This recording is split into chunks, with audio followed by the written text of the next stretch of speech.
Okay, welcome back. And in this video, we're going to be covering the last chapter of the Rathus Introductory Psychology text, which is chapter 14.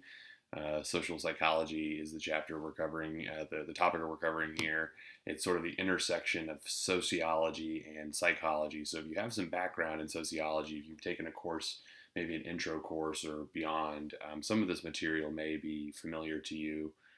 Some of it also may be familiar to you, maybe out of pop culture. We're going to be talking about some experiments that are rather infamous in terms of the history of psychology. They're also, very controversial. So some you may have heard of, like the Stanford Prison Experiment. We'll talk briefly about that, and some others that you may have heard of or maybe not. So, anyways, so this is our last chapter. Our long and strange journey, so to speak, is coming to a conclusion over the next couple of videos. So, anyways, let's go ahead and press forward.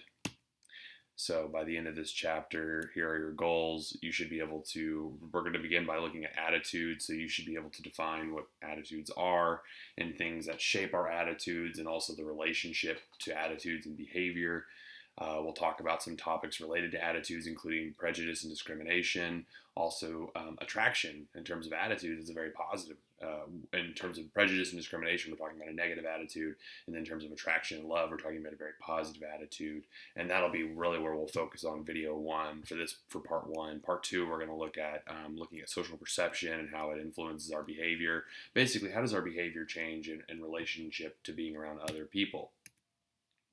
We'll look at specifically why we act certain ways around other people. Specifically, why do we behave or obey authority figures and conform to certain social pressures? I mean, we all conform to a certain extent just by, society functioning the way it does requires a certain degree of conformity. I mean, we all stop at red lights and we follow the laws to certain extents. I mean, maybe we jaywalk, or maybe we cut corners on our taxes here and there. We find ways to kind of skirt the rules that way. But for the most part, we maintain social order by agreeing not to kill each other, and certain principles like that. We conform to that extent.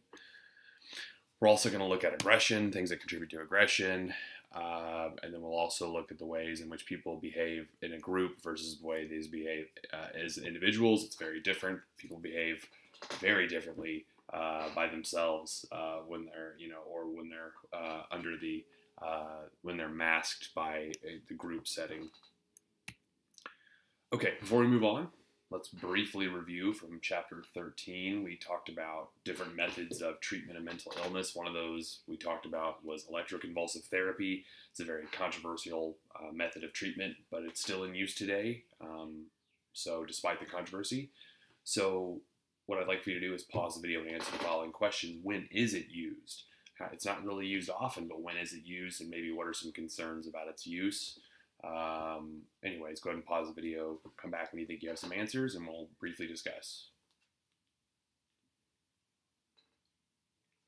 Okay, welcome back. ECT is still used. It's typically used for treatment of depression, specifically depression for cases that are not responding to other, say, medications or therapy or other forms of treatment. So this is pretty extreme cases. It does seem to be effective. However, there are some concerns that people experience memory losses, temporary memory loss afterwards. They sort of cognitively are not maybe functioning the same way afterwards. They're maybe running a little bit slower kind of between the ears, so to speak. It kind of, you're running electricity through the brain, so there inevitably has to be some kind of consequence.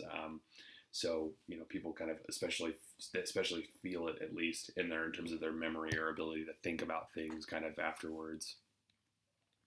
All right, here are some of the truth or fiction questions that we'll be addressing throughout the chapter. Go ahead and take a look at these. You can pause the video if you'd like. Maybe pre-identify the ones you think are true, the ones you think are false, and we will move forward for chapter 14. All right, welcome back. So one of the big things that the study of social psychologists in the field of social psychology addresses is the study of attitudes and sort of how we feel about things. It's our behavioral and cognitive tendencies towards certain things, like you like or dislike something, you strongly like or dislike something, you agree or disagree with a particular topic or idea or philosophy or whatever, or different ways we might describe our attitudes. And really what social psychologists are interested in is this connection between attitude and behavior. Basically, how much do our attitudes influence our behavior? So, again, so attitudes are just an evaluation we make of things, whether we like it or dislike it or favor it or disfavor it. These are typically things that we learn.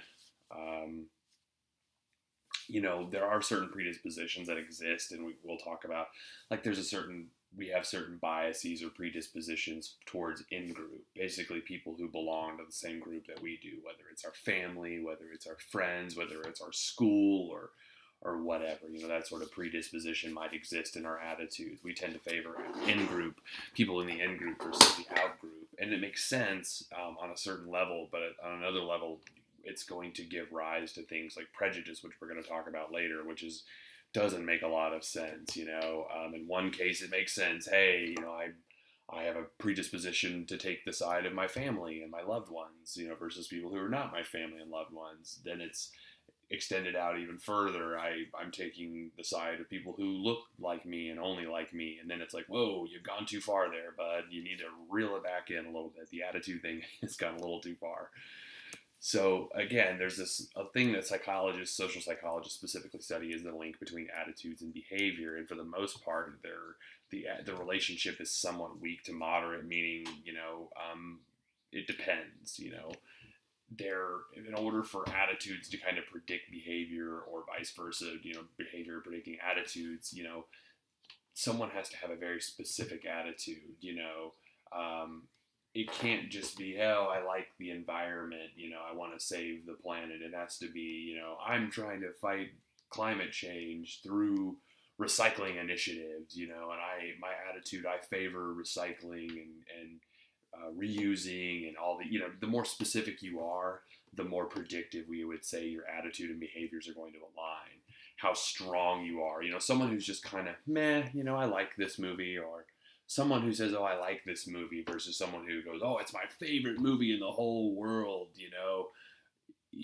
You would predict certain things like rewatch, this person's probably going to rewatch this movie, or this person's going to talk about this movie differently than the person who's kind of like, yeah, it was okay, I liked it. And then how much interest you have in something. I mean, obviously, the more interest we have, whether it's monetary, emotional, psychological interest in things, like that tends to be a strong predictor that our attitudes and behaviors are going to line up with one another. Accessibility to information, all kinds of things. Accessibility to the problem itself, the issue itself. For example, in this state recently, we passed medical marijuana in the state of Oklahoma, and some people had an attitude. They were really supportive of it. Some people were really against it. There were some people who were kind of like, I don't really care one way or another. But I imagine the accessibility of, okay, this is something that is very relevant to me. This is something that is, for better or worse, whether it's good or bad, this is something that I'm going to see a lot. It's very accessible to me. If I either have to live by it, or I'm someone who's trying to acquire it, or, someone who's against it, someone's for it, you could see how that would maybe shape your attitude versus the person who's like, I don't really care. If I see it all the time, it doesn't matter. So there's a link there, but it's not a strong one. There's a lot of other factors we have to think about in terms of attitudes and behaviors. Okay, truth or fiction. People vote their conscience. Basically, people vote for their own good. What do you think? Truth or fiction? Pause the video. What do you think? Okay, welcome back. It is true. I tend to disagree with this, but I think for a number of reasons. I want to see what they say.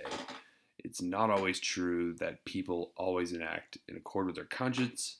The link between attitude and behavior tends to be weak. So I'm a little confused why they said it that way, but either way, that's an interesting topic. Because I think people vote in a number of reasons. People vote strictly on party lines. People vote and totally against their own good. People vote and against their own conscience. I think in many cases, this previous election, for both sides, not just Republicans, not just Democrats, but in the 2016 election, the presidential election, I think a lot of people sort of had to vote against their own conscience to vote for either of the two big candidates, because I think that both parties really found things they didn't like about either side, or either one of their candidates. They were kind of like, hey, these are the two we've got, but and there was a lot of reason to disagree, about the candidates, but hey, it's who we got.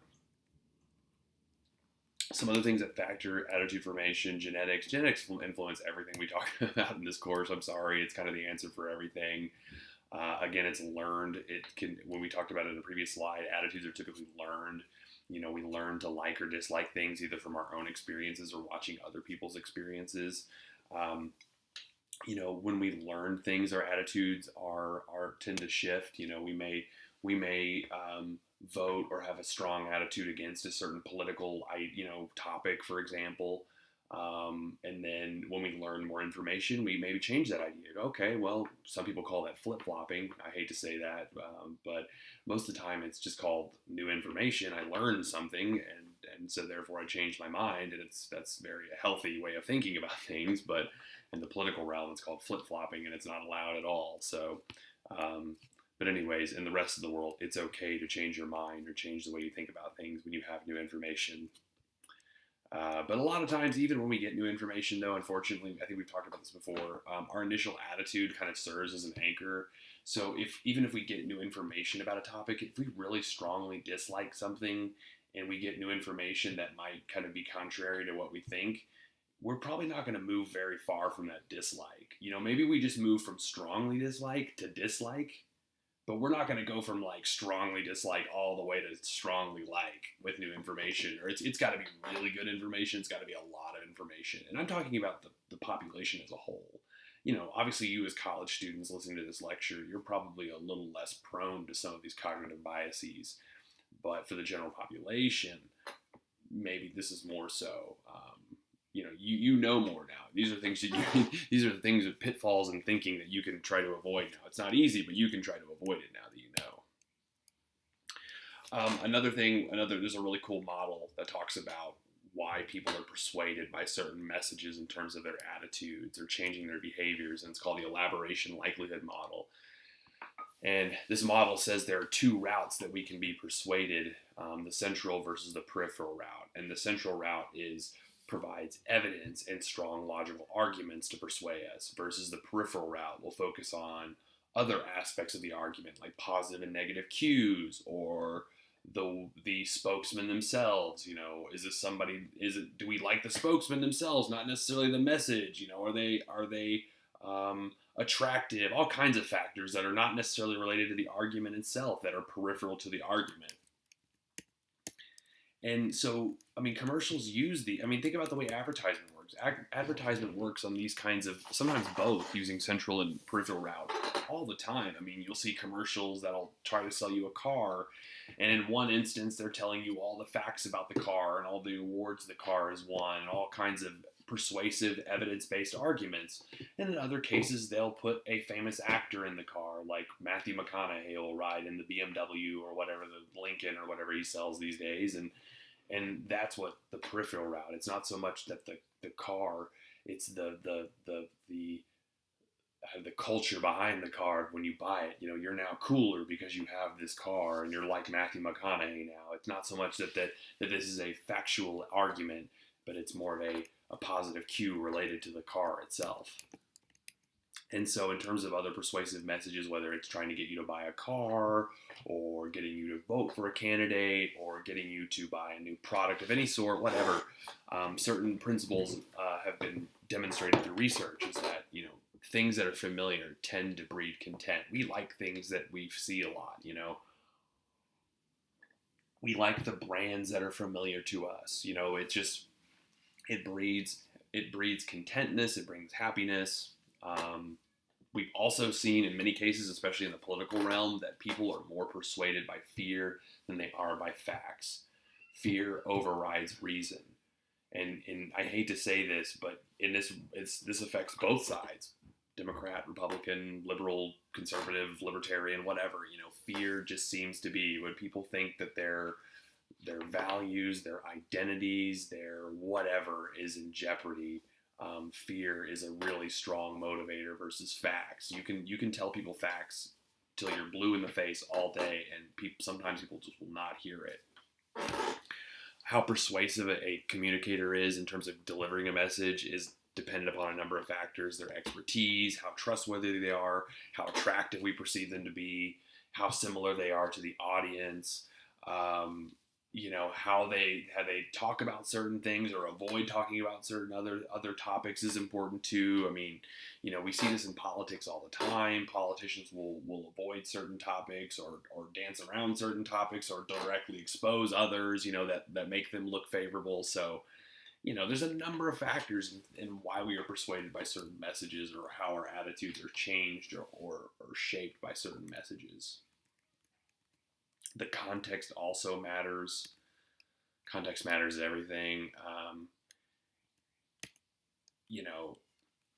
The certain aspects of our immediate environment will affect the persuasion literally.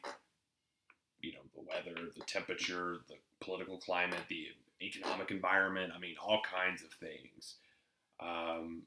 Getting people to agree with you and getting people to kind of cheer and praise and kind of in unison and rally together is also a very effective means of persuading people. I mean, you see this in political rallies all the time. I mean, I hate to keep bringing up politics, but it's just such an easy example in terms of using this stuff or seeing this stuff in action.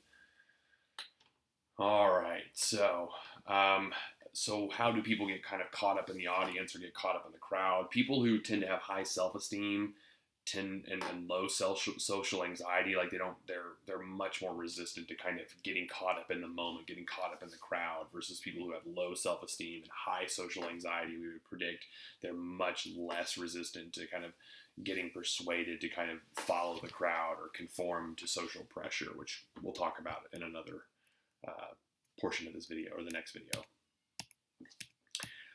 Interesting theory about attitudes and behaviors that's been discussed since 1959 is cognitive dissonance theory, saying that when our attitudes and our behaviors don't match up, we experience a feeling of dissonance, which is this kind of mental anxiety we might have, where we need to either change our attitudes or change our behavior. And if we don't, we have to sort of justify, we have to be able to justify why our attitudes or our behavior are a certain way. And you can read about the research by Festinger and Carl Smith in 1959. It's pretty old research, but it's still fascinating and holds up pretty well that, you can read about. I don't want to go over all that right now for the sake of time. I'm actually, for the sake of time, going to skip this discussion question. It's one that's better to discuss out loud. You can pause the video and think about it yourself if you'd like, but for the sake of time, this is one I discuss in class, and I think or I use it as a discussion post for my online classes, so you actually might be answering this in the online class. I'm not sure, but anyways. Truth or fiction. We appreciate things more when we have to work for them. Truth or fiction? What do you think? Pause the video.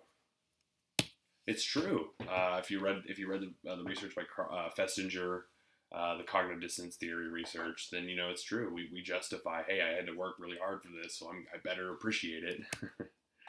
Okay, so now we're going to talk about negative attitudes. We're going to talk specifically about prejudice, which is a negative attitude towards a group of people, or a group. It's whether it's an ethnic group, racial group, whether it's based on gender, sexual orientation, whether it's based on, hey, I go to this school and you go to this school. In group, out group is really what we're talking about. I'm in this group, you're not in this group, I don't like you. So we tend to evaluate people who are in this perceived out group in a negative way.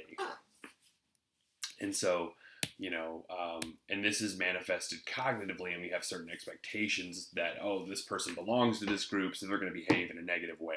This is where these certain stereotypes come from. And then the emotional level, the affective level is because of that. Whenever I see a member of this group or think about this person, I become enraged or mad or whatever. And because of this, we see there's a direct link between prejudice attitudes to avoidance of those people, members of those group, but also aggressive behavior towards members of the group, and then also discrimination, which is the behavior. Prejudice is the attitude, discrimination is the behavior. Another way this can lead to is stereotypes. These are assumptions about members of the group, a member of a group. They don't always have to be negative. They can also be positive. There's a saying, like the positive stereotype that all Asians are good at math, and that's a positive stereotype. But again, you're looking at a certain group of people in such a small, narrow light that what about the Asian kid who is really good at playing sports instead, or the Asian kid who's really good at art instead of math. And you don't have to be good at math just because you're Asian. You can be okay at math. That's what I mean. It just, these assumptions lump people in a where there might be a tiny grain of truth into some degree of where these stereotypes come from, but they're magnified to such a massive extent that they don't really hold up. And also when you say something like Asian, for example, what does that even mean? There are literally billions of Asians on this planet, so that could mean any number of people. So what the heck do we even mean by that? It's so silly. Again, most of these stereotypes aren't very well thought out either. Obviously, it's not like the smartest people are coming up and thinking about these things, coming up with them, in my opinion. Okay, truth or fiction. People have condemned billions of other people without ever meeting them or learning their names. Truth or fiction? What do you think? Pause the video. That is, in fact, true. We can think of plenty of examples. The Holocaust comes to mind. Any number of other racial, ethnic conflict, we can generate to mind is another example. So here are some examples of where prejudice comes from. Dissimilarity. This again, in-group, out-group. You're different from me. There's some level psychologically that people notice differences. And for some people that bothers them. I don't know why, but it bothers them. Oh my gosh, you're different than me. What the heck? What a crazy thought. This can lead to sort of conflict, and especially if we're talking about resources, if there are resources that are scarce. Social learning, a lot of times people learn this, especially from their parents. I hate to say that, but people learn how to be prejudiced. It's not like it's not like children are born with hate. Children learn that from maybe their parents or from other people they interact with. How we process information, how we categorize people, all of these are cognitive sort of explanations or social explanations about where prejudice originates from. And the truth lies somewhere in between all of it. Amanda Knox, I'm not going to go into this, but you can read about, it's an interesting court case. I think it happened in Italy, maybe, I think, if your textbook talks about it. I think it was overseas, where this lady apparently was perceived to be too attractive to be tried for murder or something like that. You can read about it. I don't want to go over the whole details. I should have read about it before I came on here, but you can read about it if you'd like. It's somewhere in chapter 14. Sorry, I don't know the page off the top of my head either. Sorry, I'm of no help to you today. Sorry.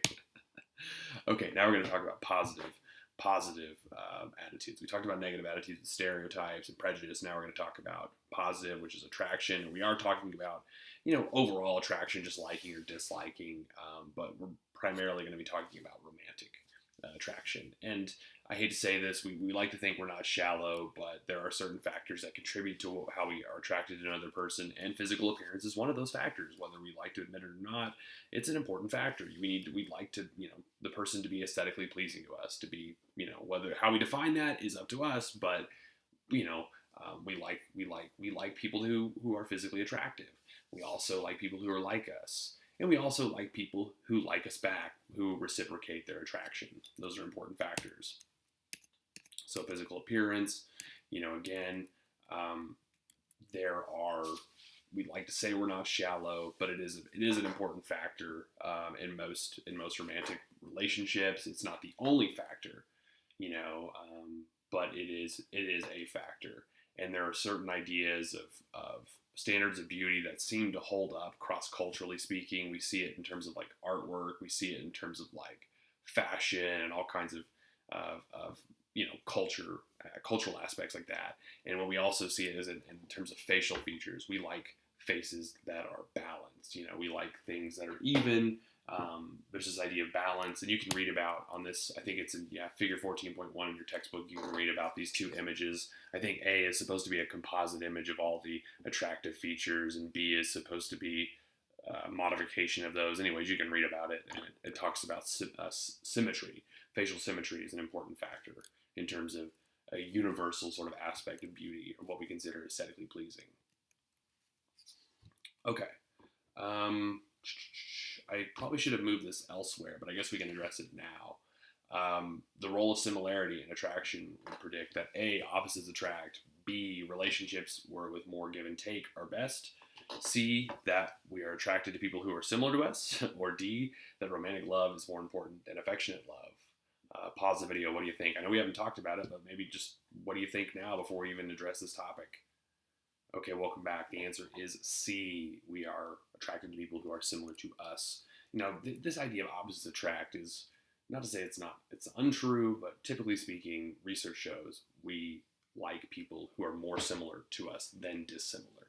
We might have certain personality traits that might be opposite, extrovert, introvert. Maybe that's where we kind of mesh together, but you don't see a lot of people who wear the Donald Trump Make America Great hats, going out and dating and meeting up single Democrats, who are voting for Bernie Sanders. Not saying it's not not saying it's impossible, but you just don't see it all that much. It's not as common as, the people who are wearing the Bernie hats are probably dating, and the people wearing the MAGA hats are probably dating, and the people, voting for Hillary or who voted for whoever, anyways, I'm only talking about politics. It could be other factors too. Okay, truth or fiction? Beauty is in the eye of the beholder. What do you think? Pause the video. Welcome back. Fiction. There are some standards, some cross-cultural standards of beauty that seem to hold up. Again, symmetry is one of those that seems to hold up. There are other examples in the textbook that talks about, you can read about if you like, but symmetry seems to be one of those big important factors that holds up across all cultures. Okay. There's also some differences in terms of gender. There seems to be more focus on terms of professional status and relationship in terms of personality components like being kind, being dependable, being considerate. Do you like kids? That seems to be more important for females, whereas males seem to be more attracted to physical appearance, thrift, cooking ability, basically being able to take care of us. I mean, we can see that there's different priorities for men and women in terms of what they're expecting in the romantic partner, and this is supported by research. This is we're talking about sort of on average. This isn't the case for everybody. I mean, there's probably a man who's listening to this right now who's thinking, no, I want my girlfriend to be considerate and kind and dependable as well. And there's a woman right now who wants their male partner to be able to cook and who can take care of things as well. So I think we're starting to see these things change. This is maybe not so the case in 2019 as I'm recording this video, but this is kind of where things stand, back in 2017. Okay, some other things to consider in terms of a female's appeal. It's related to age and health. I'm guessing this has to do with maybe childbearing. If we're getting into sort of an evolutionary psychology explanation, maybe it's getting into some like childbearing aspects, and a man's appeal is connected to social standing and reliability.